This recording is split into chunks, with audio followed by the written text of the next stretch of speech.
चलिए दोस्तों, आज हम इस वीडियो में गणेश चौथ, तिल चौथ व्रत के 4 महत्वपूर्ण कथाएं जो बड़े बुजुर्गों द्वारा सुनी हुई कथाएं हैं, जो हम लोग भी बचपन से सुनते हुए आ रहे हैं, वही 4 कथाएं मैं आपके साथ शेयर करूंगी। ध्यान से चारों कथाओं को आप लोग सुन लीजिए। सबसे पहली कथा है 2 बहनों की कहानी। किसी गांव में 2 बहनें रहती थी, जिसमें एक बहन जो थी वो धनवान थी और एक बहन जो थी वो गरीब थी।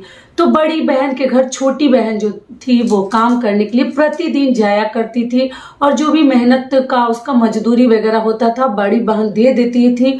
छोटी बहन घर लेकर आती थी, उसी को बनाती थी, बच्चों को खिलाती थी। इसी प्रकार से उसका जीवन यापन चल रहा था। एक समय की बात है कि गणेश चौथ का व्रत आया, और उस समय क्या हुआ कि बहन सोची कि कल तो हमें, मतलब छोटी वाली बहन सोची कि कल तो हमें व्रत रखनी है, तो हमारे घर में तो कुछ खाने पीने की चीजें नहीं है, मैं कैसे व्रत रखूंगी, क्या खाऊंगी, क्या गणेश जी के लिए रखूंगी। बहुत चिंता में थी, लेकिन फिर भी वो उस दिन उठकर अपने बहन के घर नहाए खाए के दिन गई और पूरे दिन काम की, मेहनत मजदूरी की, और शाम को भगवान का जो भी आप कह लीजिए लीला है, तो शाम को बड़ी बहन प्रतिदिन कुछ न कुछ खाने के लिए देती थी। उस दिन वो भी देना भूल गई, और छोटी बहन कुछ भी नहीं बोली, चुपचाप निराश मन से अपने घर चली आई। घर आकर क्या हुआ कि बहुत सोच विचार में पड़ी थी। आप लोग जब कथा सुनिएगा तो सिर को ढक लीजिएगा, ठीक है। तो इसी बात को लेकर बहुत अधिक चिंतित थी, क्या करूं ना करूं, कुछ उसके समझ में नहीं आ रहा था कि मैं क्या खाऊं क्या ना खाऊं, क्या बच्चों को खिलाऊं, क्या मैं गणेश जी के लिए प्रसाद के रूप में ढकूंगी, उसको कुछ समझ में नहीं आ रहा था। फिर उसे याद आया कि बड़ी बहन बहुत दिन पहले, मतलब खुदी दी थी, खुदी किसको बोलते हैं, चावल के छोटे छोटे टुकड़े को, वही रखी थी, वो बहुत पुराना। तो उसी को उसने क्या किया कि उसको पहले पीसी, और पीसने के बाद उसी का लिट्टी लगाई। इसीलिए इसमें लिट्टी का बहुत अधिक महत्व है। लिट्टी लगाई और लगाकर उसके आंगन में इधर आस पड़ोस साग जो है उपजा हुआ था, उसी का साग बनाई, और साग बनाकर और फिर वही लिट्टी में से आधा खाई, जितना हुआ बच्चों को खिलाई, और आधा लिट्टी और साग थोड़ा सा गणेश जी के लिए ढक दी। इसीलिए नहाए खाए के वीडियो में आपको बताई हूँ कि साग इसमें खाया भी जाता है, और साग जो है हम गणेश जी के लिए ढकते भी हैं। तो इस प्रकार से करके और फिर वो रात में सोने चली गई, खा पी कर ढक कर। रात में गणेश जी आए तो आकर गणेश जी बोले, मनई मनई मनई सोई हो कि जगी हो। तो बोली कि ना कौन नीनी सोऊं, कौन नीनी जगूं, जगी ही हूँ। तो गणेश जी बोले कि क्या खाई हो। तो बोली कि साग लिट्टी खाई हूँ। तो मेरे लिए रखी हो। तो जी रखी हूँ, जाइए रसोई घर में ढकी हूँ, आप लेकर खा लीजिएगा। तो गणेश जी खा लिए। खाने के बाद फिर गणेश जी बोले कि देखो ना, मेरा पेट तो दर्द हो रहा है, गुड़गुड़ सा हो रहा है, तो मुझे निपटना है, कहाँ निपटूं। तो बोली कि कहाँ जाइएगा इस रात में, घर का चारों कोना तो खाली ही है, वहीं निपट लीजिए। तो गणेश जी निपट लिए। गणेश जी का थोड़ा कथा सब अजीब सा ही है, आप लोगों को हंसी आएगी। तो निपट लिए। फिर बोली कि कहाँ जैसे धोऊं। तो बोली कि पानी अब कहाँ से लाऊं, कहाँ से इनको दूं। तो बोली कि ठीक है, मेरे सिर में बाल धोई हूँ, इसी में पोंछ लीजिए। तो गणेश जी पोंछ लिए, पोंछ के चले गए। भगवान की जो भी महिमा है देख लीजिए, ये अपने तरफ से बिना छल कपट का जो भी गणेश जी पूछ रहे थे, करवाए जा रहे थे, कर रही थी। गणेश जी चले गए। अगले दिन वो सुबह उठी व्रत के दिन, तो देख रही है कि चारों कोने में जहाँ पे गणेश जी निपटे थे वो सारी चीज, मतलब हीरे जवाहरात, सोना चांदी के रूप में पूरे परिवर्तित हो गए थे, और सिर में इसके पूरे सोने चांदी, मतलब बालों में एकदम पिरोए हुए थे। अब तो उसको खुशी का ठिकाना नहीं था कि क्या करूं, कहाँ रखूं, कहाँ उठाऊं, क्या करूं। बहुत खुश थी। इधर बड़ी बहन की क्या हो गया कि मेरी छोटी बहन आज काम के लिए, काम करने नहीं आई। तो बच्चों को भेजी, तो बच्चे आए तो बोले, देख के गए, बोले माँ, मौसी तो इतना अधिक व्यस्त हो गई है, मौसी घर में बहुत सारे हीरा सोना जवाहरात चांदी पूरे घर भर गया, जगमगा रहा है। दौड़ी दौड़ी बड़ी बहन आई, जब सुनी तो बोली, हे बहन, कौन नियम की, कौन धर्म की कि तुम्हारे घर इतना गणेश जी धन संपत्ति देकर चले गए, हमें भी बताओ। तो सब कुछ अपना जो भी मतलब दुखड़ा था वो बता दी कि तुम तो रोज देती थी, और आज वो भी कल नहीं दी, तो ऐसे ऐसे कौन खुदी का लिट्टी खाई, साग खाई, और गणेश जी के लिए मैं ढक कर रख दी। गणेश जी ऐसे ऐसे पूछे तो मैं बता दी। तो बोली कि हे गणेश जी कब आएगा बरस बरस का दिन, फिर माघ चौथ का दिन कब आएगा कि मैं भी इसी प्रकार से करूंगी और मेरे घर में भी बहुत ज्यादा धन संपत्ति भर देंगे गणेश जी। बहुत परेशान थी, मतलब कब आएगा कब आया, तो मतलब आया। तो वो भी इसी प्रकार से की। देखिए कथा बड़ा हो जाएगा, वीडियो थोड़ा सा बड़ा होगा, लेकिन फिर भी ध्यान से आप लोग सुन लीजिएगा, अधूरा मत सुनिएगा। तो गणेश जी के लिए ये भी, वो तो दुखे खाई थी, ये सूखे क्या की देखा देखी में ये जो है कौन खुदी का लिट्टी बनाई, जिसके यहाँ 56 भोग तैयार था, हर चीज भरा पड़ा था, लेकिन लालच ऐसी चीज है, बुरी बला है, जो कि इंसान को मतलब मजबूर ही कर देती है। तो लालच में क्या की कि शौक से कौन खुदी का लिट्टी बनाई, साग बनाई और खाई, और थोड़ा सा ढक दी गणेश जी के लिए। गणेश जी जब रात में आए, जैसे जैसे पूछे ठीक उसी प्रकार से बोल दी कि निपट लीजिए चारों कोने में और मेरे सिर में पोंछ लीजिए। तो वैसे गणेश जी करके चले गए। अगले दिन जब उठी तो वो तो लालच, गणेश जी को पता था कि ये लालच की वजह से की है, देखा देखी में, वो तो दुखिया थी तो उसको भगवान ने दिया, और ये सुखिया होकर भी ये दुखिया वाले कार्य कर रही थी। तो भगवान ने ऐसा किया कि वो जितना मतलब वो गंदगी था वो गंदगी के रूप में ही रह गया, वो कोई सोना चांदी नहीं बना, और पूरा घर मतलब गंध मच गया, इतनी दुर्गंध आ रही थी कि मतलब धो धो के साफ करके परेशान हो गई थी, फिर भी घर से दुर्गंध नहीं जा रही थी। तो दौड़ी दौड़ी बहन के पास गई कि तुमने क्या मुझे उल्टा सीधा पढ़ा दिया, मेरे घर में ऐसे हो गया वैसे हो गया। तो बहन बोली कि देखो बहन, मैं बहुत मतलब दुखी थी, मेरे घर में कुछ नहीं था, तो मजबूरी में ये सब कार्य की, और तुम बिना मजबूरी का मैं निश्चल भाव से वो सब कार्य की, और तुम जो है लालच की वजह से ये सब कार्य, जो कि तुम्हारे पास सब कुछ भगवान ने पहले से ही दिया है, फिर भी तुम जबरदस्ती जो है देखा देखी करने गई, तो उसका परिणाम तो तुम्हें भुगतना ही पड़ेगा। तो इस प्रकार से दोनों बहनों की यही दशा हुई। एक बहन को बहुत सारा संपत्ति मिल गया, एक बहन के घर में पूरे घर दुर्गंध ही फैल गया। तो हमें इस कहानी से यही शिक्षा मिलती है, कथा से, कि हमें कभी लालच नहीं करनी चाहिए। जितना भगवान दिए हैं, जो दिए हैं उसी में हमें प्रसन्न रहनी चाहिए, और उतना ही में हमें संतोष करनी चाहिए, संतुष्टि हमारे अंदर जरूर होनी चाहिए। हे गणेश जी, जैसे उनका आपने मनोकामना पूर्ण की, ठीक उसी प्रकार से सभी का करे। हे गणेश जी, गणेश जी की जय। ये पहला वाला फूल जो है हम रख देंगे एक साइड पे, फिर दूसरा फूल हम उठा लेंगे, ठीक है। फिर दूसरी कथा है कि देखिए सास बहू की कथा है। एक सास बहू किसी गांव में रहती थी बच्चों के साथ, और उनके पति रहते थे, मतलब जो बहू थी उनके पति, और सास जो थी बुजुर्ग थी। तो क्या हुआ कि दोनों गणेश चौथ का व्रत रखी थी अपने अपने बेटों के लिए, संतान के लिए। तो क्या हुआ कि सास जो है व्रत के दिन बहुत सारी तैयारी में लगी हुई थी। आपको मालूम है व्रत के दिन आम का पल्लो लाओ, फल लाओ, फ्रूट लाओ, दातुन लाओ, ये वो पूरी तैयारी में लगी पड़ी थी। लेकिन बहू जो थी अपने खाने के ही चक्कर में पड़ी थी, क्योंकि थोड़ा सा ना वो पेटू थी, वो भूखड़ जैसी थी, उसको बहुत अधिक भूख लगती थी, भूख बर्दाश्त नहीं होती थी। देखिए सबका अपना अपना जीने का तरीका है, ना उससे प्यास बर्दाश्त होती थी और ना उससे भूख बर्दाश्त होती थी। तो अपने इंतजाम में लगी थी कि व्रत भी रहूंगी सबके दिखावे के लिए, और इधर मैं खाते भी रहूंगी, और सबके नजरों में था कि ये व्रत रखी है, सभी यही सोच रहे थे। ये सोचकर वो जो है भूजा कर रख ली थी, अरवा चावल का कच्चा चावल जो है, और तिल का भूजा कर रख ली थी, इधर मछली बनाकर रख ली थी, अरवा चावल का भात बनाकर चावल बनाकर रख ली थी।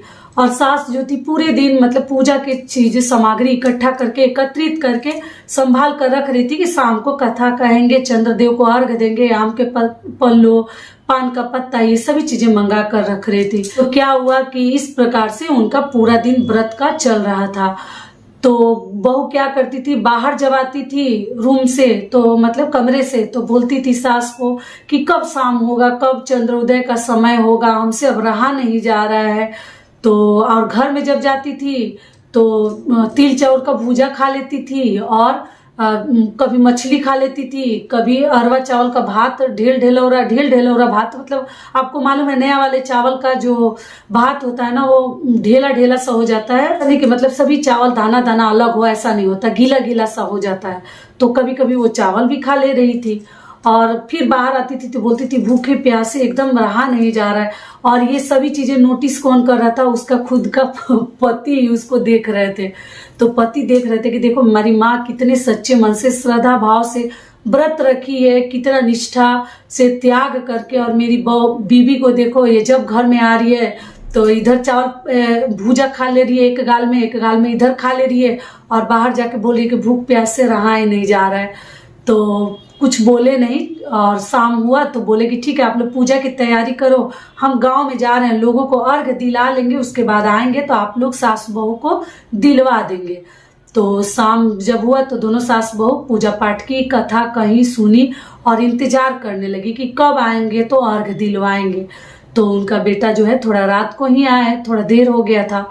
तो आए तो माँ को खूब अच्छे से, अपने माँ को पान के पत्ते, सुपारी और तिल रखकर और सिक्का के साथ ही मतलब अर्घ दिया जाता है। अर्घ दिलवाए और खूब अच्छे से गणेश जी का जो भी मंत्र वगैरह है बोलकर चंद्रदेव का, और फिर वो अर्घ दिलवाए।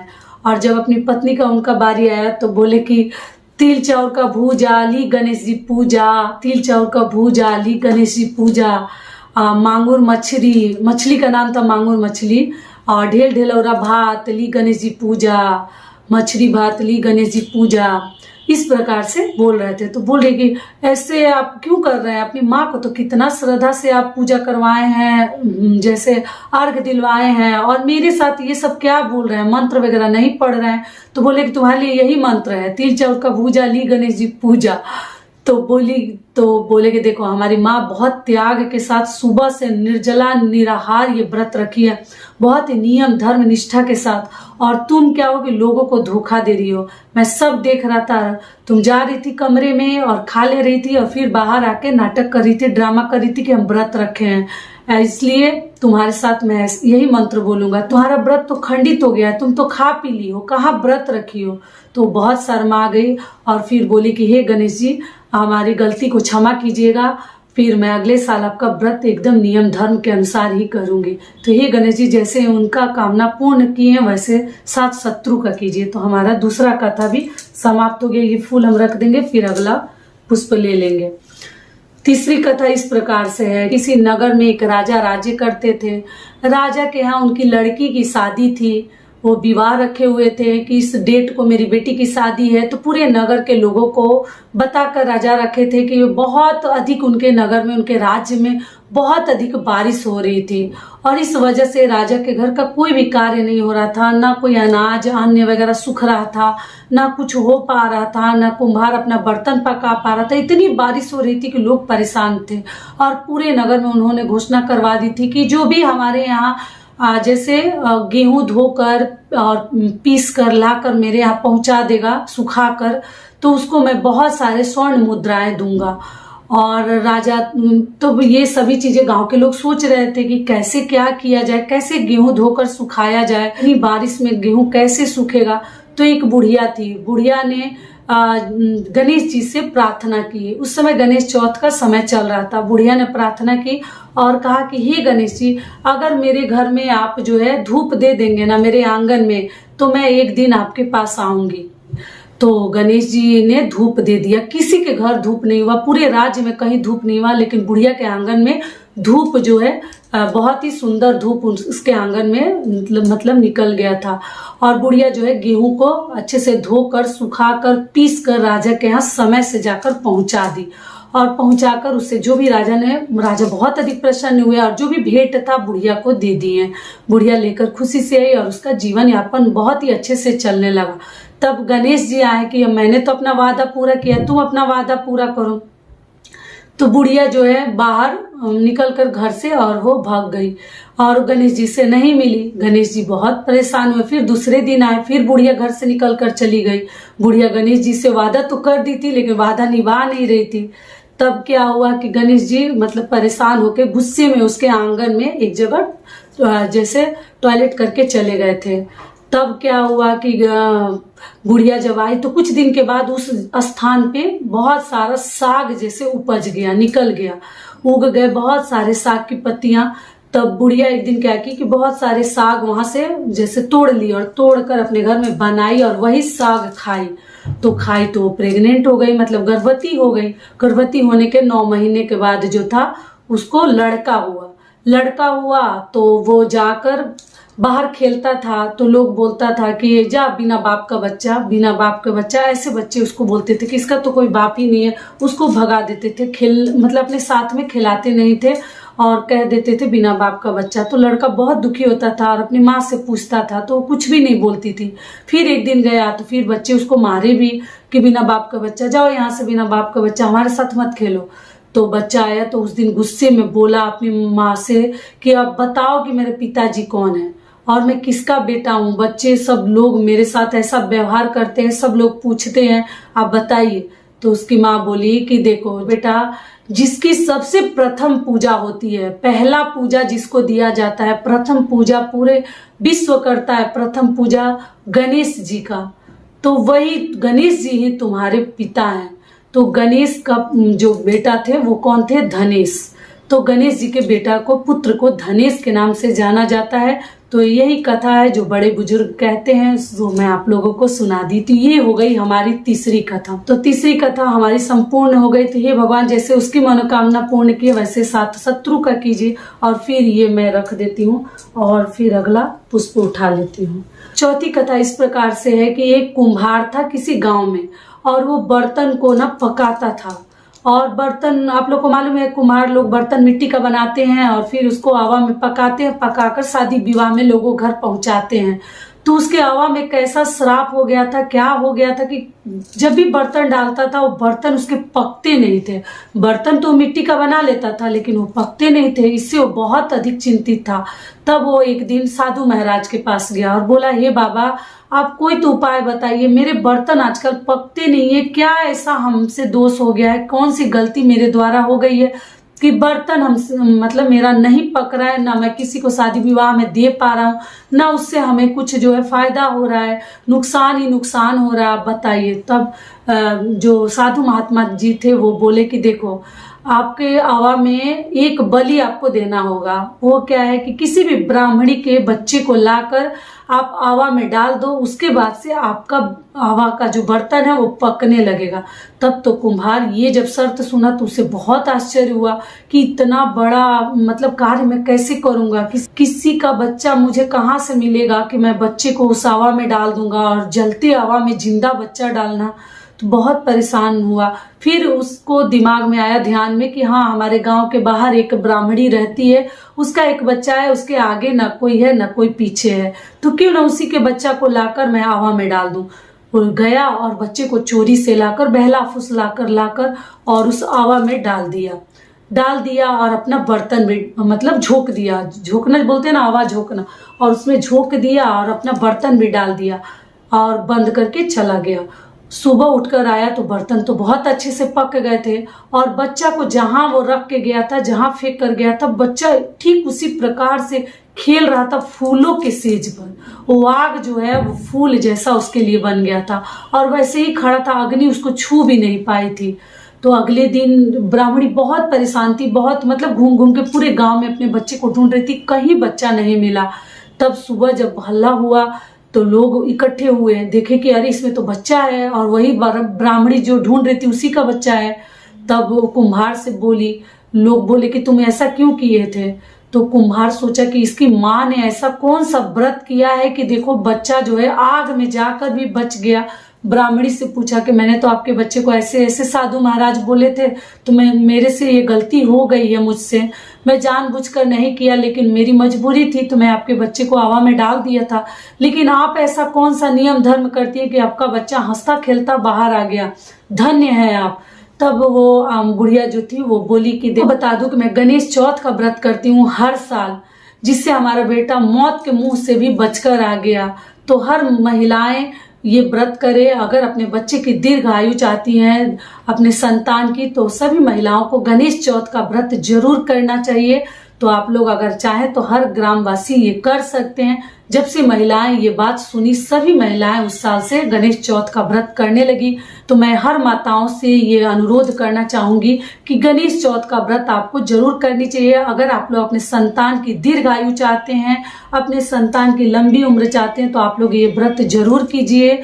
तो हर माताओं को ये व्रत गणेश जी का करनी चाहिए। तो जैसे उनकी मनोकामना पूर्ण हुई है गणेश जी, वैसे सभी माताओं की मनोकामना पूर्ण कीजिए।